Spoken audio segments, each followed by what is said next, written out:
Meu nome é Mauro Dottori, tá? Eu sou presidente da MPD Engenharia.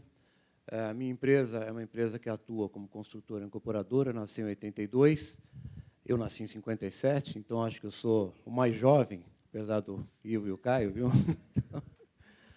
Em 72, meu pai sugeriu a mim e ao meu irmão que fôssemos estudar na Marinha. E por que eu vou falar dessa história? Porque tem muito de princípio no que eu vou contar, muito de princípios e valores. Meu pai é originário, meu pai era piloto. Em 55, quando nasceu meu irmão mais velho, meu avô falou: Dinho, está na hora de você parar. Com toda certeza, naquela época, voar era muito mais romântico do que é hoje. Metade dos amigos morreram em voo, então era bom ele ter parado.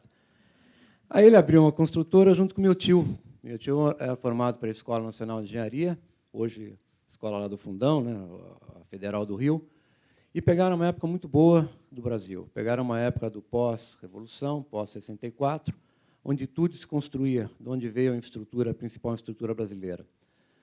E, passados uns tempos, eles se separaram e não teve aquilo que nós vamos cultivar muito, que é a sustentabilidade. O que é a sustentabilidade?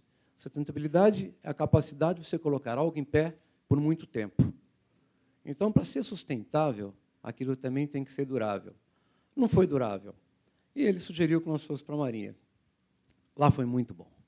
Além de me divertir muito, ter grandes amigos, aquilo solidificou o que hoje eu passei para a empresa, e hoje a minha empresa cultua. São princípios e valores. Isso hoje faz muita falta, mas sempre fez, na realidade. Aí, em 76, eu desisti da Marinha, falei, não é bem exatamente o que eu estou querendo, e vamos ser engenheiros. Fiz engenharia aqui em São Paulo, da 76 a 80, e na engenharia eu já conheci alguns grandes amigos que eu carrego pela vida. Um deles foi o Marcelo Takaoka, que infelizmente não está aqui hoje, né, colega de turma, e tive um grande professor ali chamado Yojiro Takaoka. Para quem não conhece, a Albuquerque Takaoka é a fundadora de Alphaville. E o Dr. Yojiro sempre me ensinou uma coisa: Mauro, faça o que você fizer, olhe muito para frente, porque isso vai ter que ter um custo, vai ter que ter um valor econômico. Ele batia muito nessa regra. E, ao mesmo tempo, era um dos maiores idealistas que eu conheci. Tanto é que a Alphaville está aí para falar o que aconteceu com a história dele. Então, naquela história, tinha muito o que a gente chama de sustentabilidade. Ele já trazia uma alma para o negócio. E essa alma envolta no que hoje se conceituou, tá, um pouco melhor, tá, no tripé, que a gente fala que é econômico, social e ambiental. Aquilo era muito praticado. Eu também conheci naquela época o Arthur Castilho, que é Tamboré. Daí lá eu tive a oportunidade de desenvolver muitas coisas. Nossa empresa cresceu muito naquela área. É uma área ambientalmente muito sensível, né? Que lá os terrenos estão todos grandes. Estou falando não só a Alphaville, mas a área Tamboré, quando ela foi, o começo da vida dela foi loteada, vamos falar assim. Ela teve um processo em que ela foi dividida em grandes glebas. E essas grandes glebas davam grandes empreendimentos, grandes desafios, né? Com isso, automaticamente, a gente praticava muitos conceitos que não existiam, na realidade, assim, tão bem colocados, tá? Que era o conceito ambiental, que era o conceito social, que esse sim já existia, e, obviamente, tudo isso acoplado ao econômico. E sem econômico, a gente não enxerga como se pode andar, como se pode ter uma perenidade na história toda. Disso tudo, nós começamos a fazer uma série de ações em que a gente, naquela época, não captava o que elas seriam, o que elas iriam a ser. Então, muitas ações, primeiro, em relação aos nossos colaboradores. Esses, acho que são as primeiras coisas que todos nós pensamos. Eles são o que movem a gente. Eles e os clientes, né, são as duas partes fundamentais da nossa história. E nós começamos fazendo, por exemplo, um projeto Construindo Letras. O que era? Alfabetização. Nossos canteiros de obras são carentes de pessoas mais qualificadas. Também começamos a fazer o complemento desse pessoal de chão de fábrica, tanto quanto a sua escolaridade, quanto a sua profissionalidade. Muitas associações com prefeituras, com o Senai, para a gente conseguir levar essas histórias nossas para frente. Junto com isso, começamos a conceituar o que seriam os nossos projetos.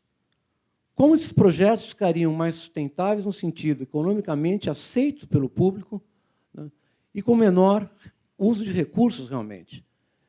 E disso daí nasceu uma série de outras colocações, de outras ações nossas, que foram voltadas muito ao projeto. A gente tem muito exemplo para dar nisso, talvez não tão bons quanto os colegas que eu vi aqui, tá? Mas muitas modulações. São exemplos, desde exemplos muito pequenos, como exemplos muito grandes, tá? De como você vai aproveitar melhor aquele projeto, como você vai fazer ele com uma racionalidade, uma construção que ele gaste menos recursos, que ele recicle os seus recursos. Nós reciclamos muito a parte de entulhos, a gente tem um programa muito grande, gesso vai para as indústrias de cimento, toda a coleta de, evidentemente, madeira também, vai para indústrias de madeira, vai para caldeiras. Enfim, nós temos uma série de ações que nós fizemos nisso. Mas nada disso vale sem ter a gente um invólucro principal que envolve tudo isso. Eles são princípios e valores. Falando assim, fica um pouco teórico, mas a gente consegue captar isso, o tangível e no intangível. No intangível é a força da marca. Nós sabemos o que significa, em momentos de crise como essa, a gente continuar sendo uma empresa querida, uma empresa que tem ainda, dentro do nosso mercado, vamos dizer bem claro, tá, uma aceitabilidade muito grande. Continuamos tendo, tá, com tudo, pasmem, ainda temos venda. Tá? Isso acontece ainda hoje, isso existe. Tá? Então, essa é a força da marca. Esse é o intangível. Tá? Essa também, eu diria, a força das pessoas que trabalham conosco. O que elas adquiriram conosco, nossos valores e culturas. Tá? E o tangível é realmente a parte econômica. Eu bato muito nessa parte. Não existe perenidade se a gente não puser um valor econômico nela. Nisso, a gente tem todos os recursos que a gente usa, que a gente sabe aproveitar, que a gente tem algumas métricas, essas métricas ainda estão sendo mais envolvidas. Quando significa, né, uma economia de reciclagem? Quando significa um projeto mais racional? Essas medidas, para a gente, são muito importantes. E o que acontece é que a gente vê que, quando você pratica esses conceitos, você consegue ser mais produtivo e, por incrível que pareça, você vai diminuindo o custo das coisas. Então, a sustentabilidade, para mim, ela não aumentou o custo de nada. Ela, com o tempo, ela foi diminuindo. É claro que nós temos coisas que vão deixar claro, são coisas, a legalidade, com toda certeza, nós temos que obedecer às nossas leis, e elas não estão incorretas. Às vezes, elas são um pouquinho radicais, eu diria.